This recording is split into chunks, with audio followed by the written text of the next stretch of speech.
प्रिय छात्रों, मैं दीपक सैनी आप सबके बीच में कक्षा 10 की सामाजिक विज्ञान को लेकर उपस्थित हुआ हूँ। छात्रों, आज हम लोग अपनी पाठ्यपुस्तक की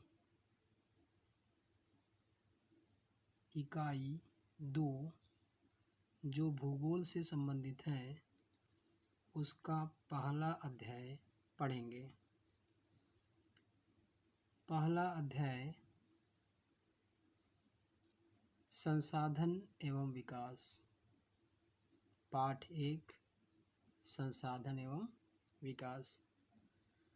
छात्रों, क्लास को शुरू करने से पहले मेरा आप सबसे निवेदन है कि आप सभी छात्र वीडियो क्लास को देखते समय अपने साथ कॉपी और पेन अवश्य रखें, जिससे वीडियो क्लास में बताए गए हर एक बिंदु को आप समझ सकें और भविष्य के लिए लिख कर भी रख सकें। तो आइए, अधिक बात न करते हुए हम लोग सीधे अपने टॉपिक पर आते हैं। आज का टॉपिक है संसाधन एवं विकास।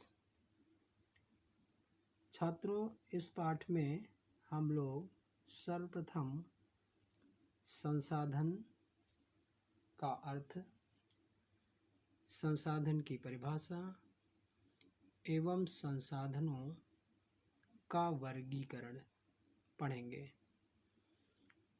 तो आइए देखते हैं संसाधन का क्या अर्थ है, यह संसाधन किसे कहते हैं। छात्रों, संसाधन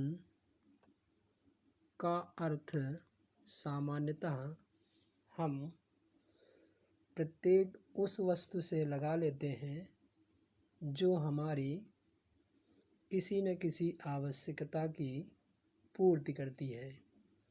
लेकिन भूगोल केवल इतनी बात से संतुष्ट नहीं होता, अर्थात भूगोल के अंतर्गत संसाधन का अर्थ थोड़ा सा व्यापक है। क्या है? आप वीडियो में देख रहे होंगे, संसाधन का अर्थ हेडिंग लगी है, आप साथ में नोट भी कर लेंगे।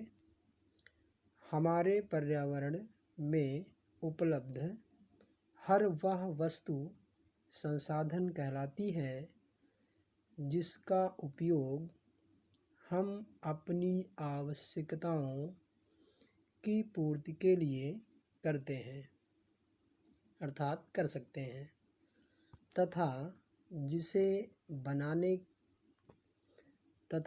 बनाने में या बनाने के लिए हमारे पास प्रौद्योगिकी ज्ञान होता है, अर्थात वही वस्तु संसाधन कहलाएगी जिसको बनाने के लिए प्रौद्योगिकी का ज्ञान होगा।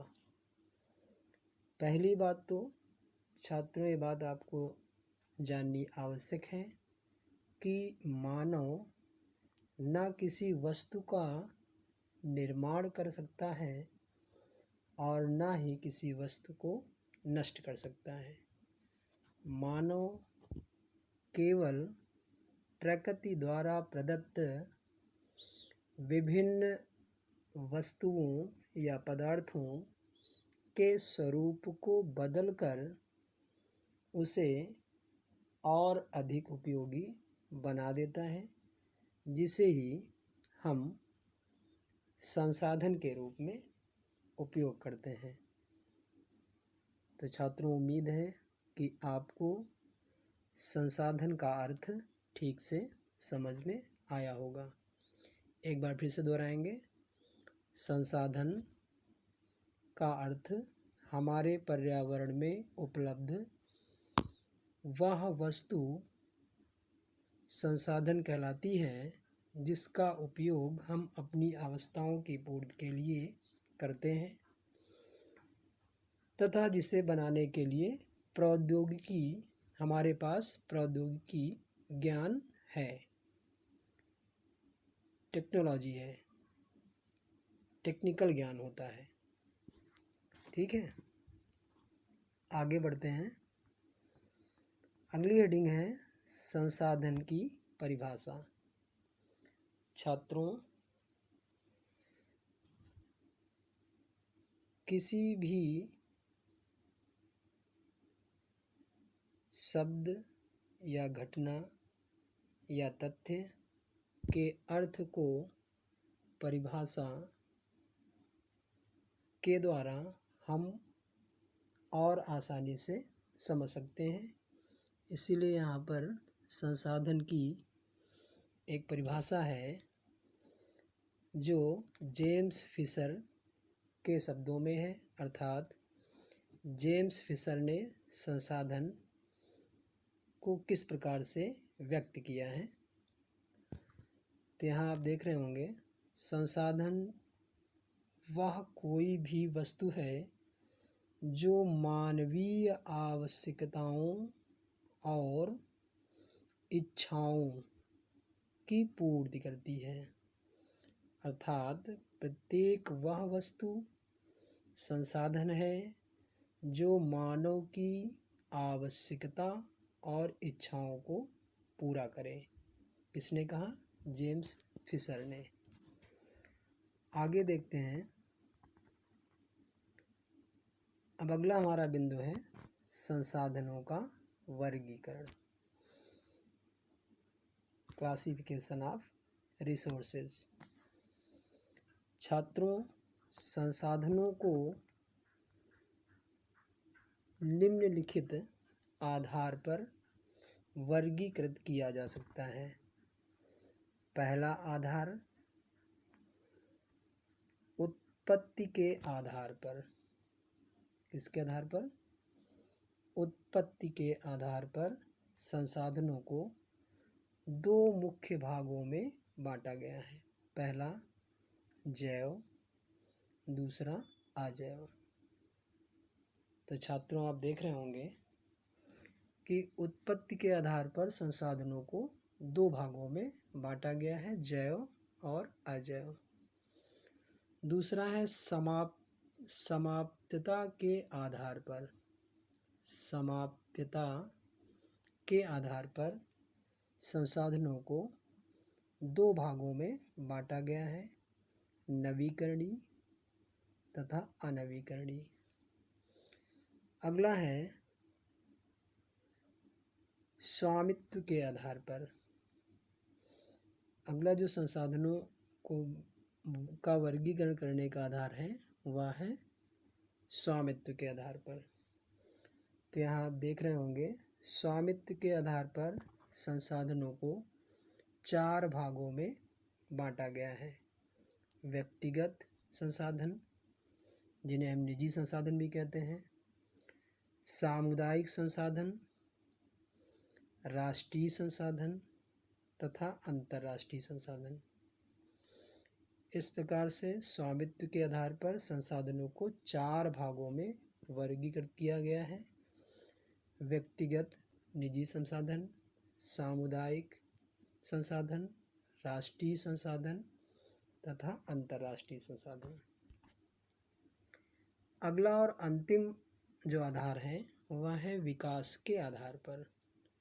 संसाधनों का वर्गीकरण विकास के आधार पर भी चार भागों में किया गया है।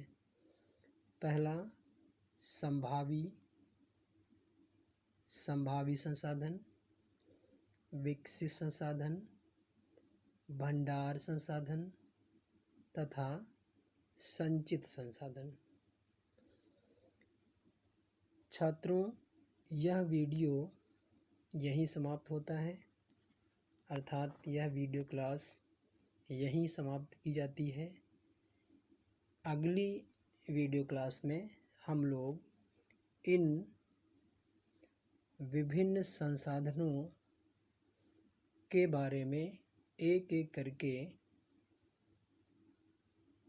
एक्सप्लेन करेंगे और आप सभी अपनी नोटबुक में लिख भी लेंगे। तो अगले वीडियो में हम लोग संसाधनों का वर्गीकरण विभिन्न आधारों पर जो किया गया है उनको विस्तृत रूप से पढ़ेंगे। धन्यवाद। Take care.